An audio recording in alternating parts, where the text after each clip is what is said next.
Oh, what up?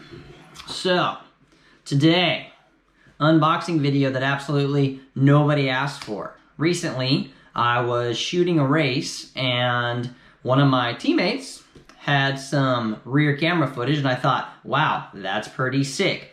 I need that. So what I did is I went out and I made an impulse purchase and I bought a GoPro Hero 9. Anyway, today, what I decided I was gonna do and what I decide to do every time I make an impulse purchase like this is I sit down and then I make a YouTube video about it. So, without further ado, let's check out the GoPro Hero 9. Alright, so first things first, let's jump on over here and check out what we paid for the GoPro Hero 9. So if we go to the cameras tab, we click on Hero 9 Black, the GoPro website's pretty much the same price as the Amazon website and anywhere else that you might purchase the GoPro. I personally did not get the bundle and subscription. I just bought the camera itself. It is $4.17 a month if you choose the annual subscription version for GoPro. And that says if you bundle up, you're gonna save 200 bucks with the GoPro Hero 9 bundle and subscription. So if you look here, the bundle includes a magnetic swivel clip, a spare battery, which would be helpful. And then also you're gonna get the floating hand grip, your SD card, and then a camera case. Now, the regular camera itself comes with a camera case, so that's not really value add, but the other things could be pretty considerable. I personally just didn't want to subscribe to the GoPro thing for $4.17 a month. I already have a ton of extra storage.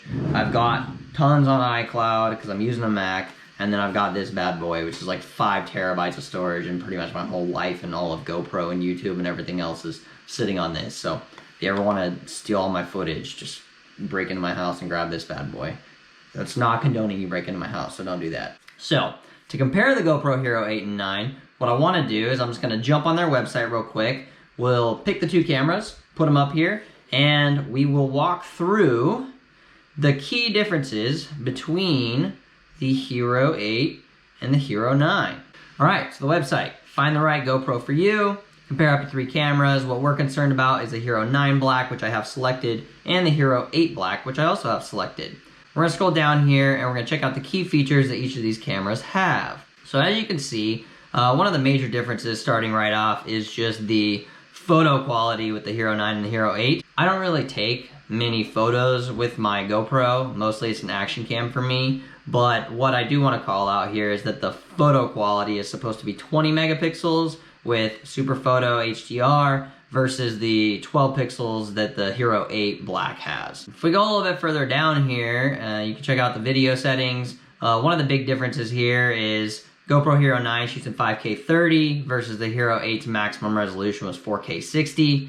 The big thing with that, and I don't think it's gonna make much of a difference, is the 5K, right?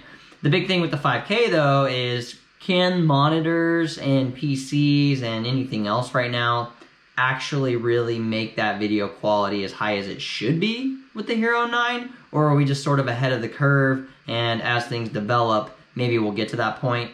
For YouTube purposes and for filming action, you know, out cycling and whatnot, I don't really know that we're gonna see a ton of benefit in this, but it does shoot 5K, so maybe in the future, the 5K 30 is gonna be really valuable. Video stabilization is a different HyperSmooth, the HyperSmooth 3.0 versus 2.0.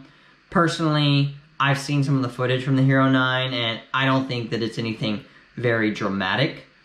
I would say that the HyperSmooth 2.0 on the Black is just butter smooth. But I haven't shot with the Hero 9 yet, so as I do get it out and I get it on the bike, maybe the HyperSmooth 3.0 is considerably better. Now we're getting to the good stuff, and this is ultimately why I think I made the decision for the Hero 9 Black versus the Hero 8 Black.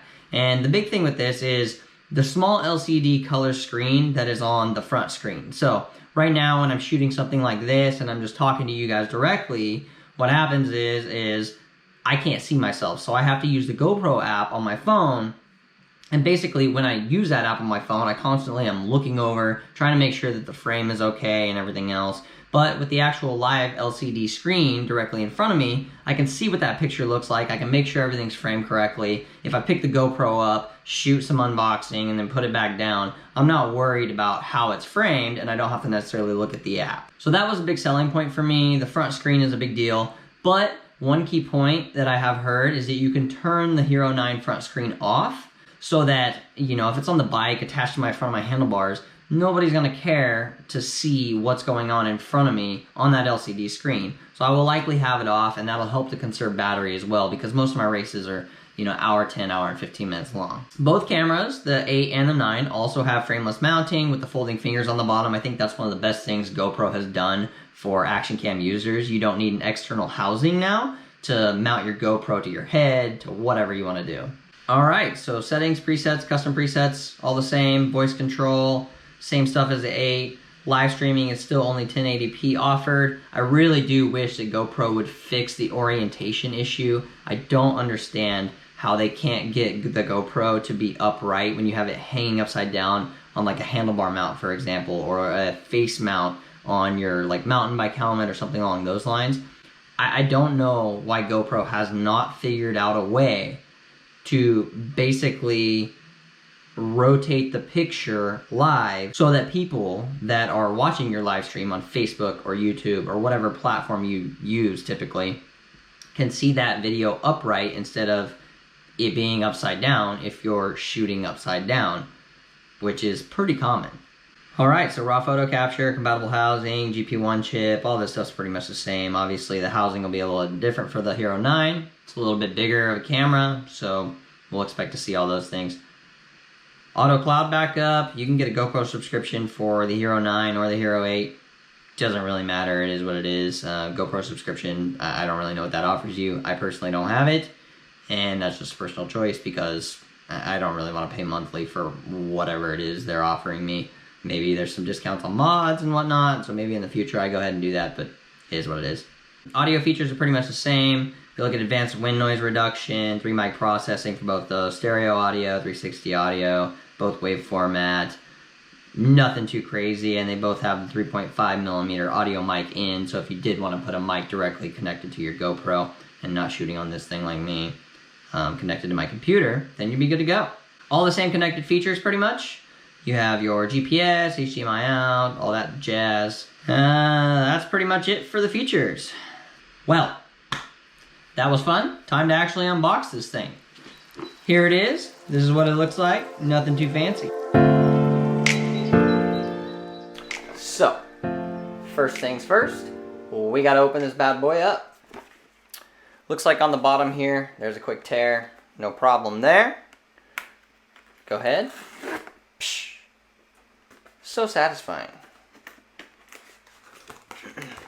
So when you pull it out of the initial cardboard case, you're gonna get just what you expected and what you could see when it was in this thing.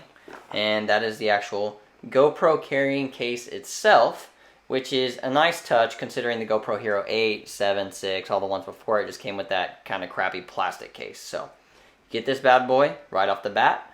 Let's go ahead and dive into this and see what we got inside. So here we go.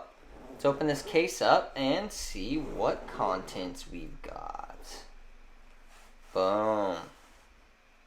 Alright, so obviously we have the regular paraphernalia that says subscribe to GoPro, trash. Basically instructions telling you to pop the battery in there and hit button to record, etc. Trash. And then a product question propaganda, which you can probably find everything you need to know on Google, so also trash. Now I will say we've got some other good stuff in here, and that is your standard USB-C charger, which GoPro has recently switched to. This is pretty nice because it actually goes with quite a few other things that I now have in La Casa. So checking this out, just undo that real quick. Normal length here, nothing crazy, just your standard GoPro charger, but it is consistent with the GoPro Hero 8 charger. So what's cool about that is, you know, if you take one charger with you, you don't have to take 5 chargers with you on the road or something like that. All the other components that we've got here, we've got the actual battery, which you can see. Take some plastic off of that. So this GoPro battery is actually a little bit larger than the GoPro Hero 8 battery that we've seen before.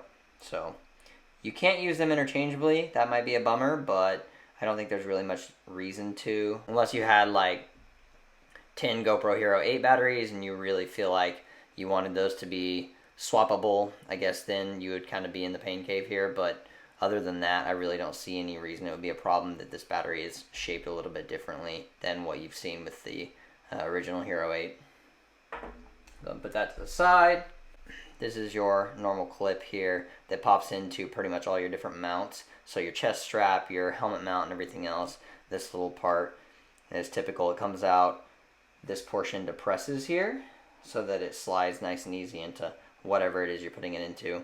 And that includes what I think we've got next. This is a sticky 3M backed mount base, and this thing typically, you know, sticks to a helmet or really anywhere you want to stick it, I guess. It has sort of a curvature to it. As you can see, this is pretty curved, so typically the use, I think, is probably a helmet. Personally, I'll stick it on my ski helmet for when I go skiing and do other things like that. I don't really like it on my cycling helmet, but it is what it is.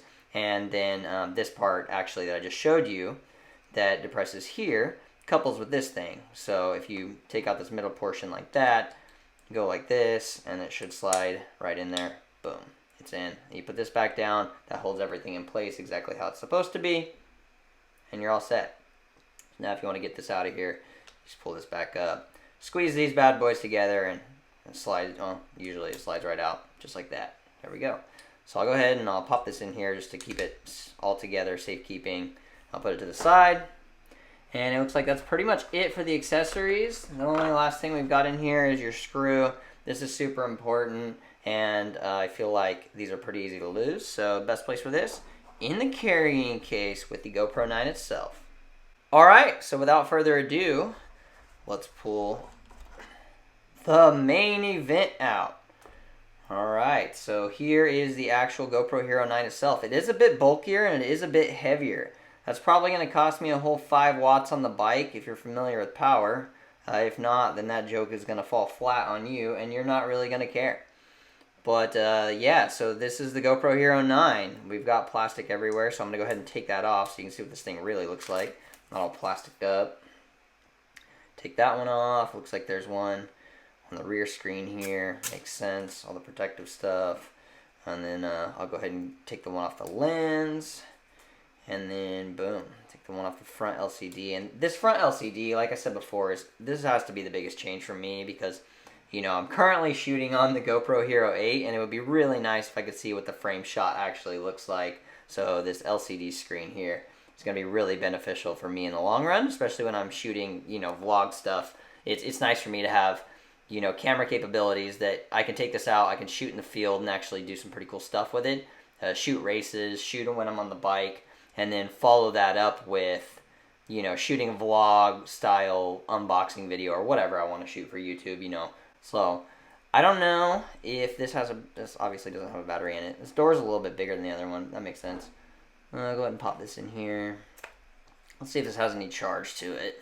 Get a quick hold here. Boom. Fired it up. English. Alright, so basically this just tells you for setup that you need to install the GoPro app. I already have it because I have the GoPro Hero 8. And so I'm basically just going to go ahead and set this up on my phone real quick and I'll get back to you guys. One thing I will say, and you just heard that, the GoPro Hero 9 is way louder than the Hero 8. So maybe that's a good thing while I'm on the bike because I'll basically be able to hear when I turn it on and off a little bit better than I hear on the 8 because sometimes I do miss that. But for the most part, I don't really know that that's necessary, especially indoors. Right now, obviously, I have no SD card inserted in there. It's only got 20% battery because I just took it out of the box.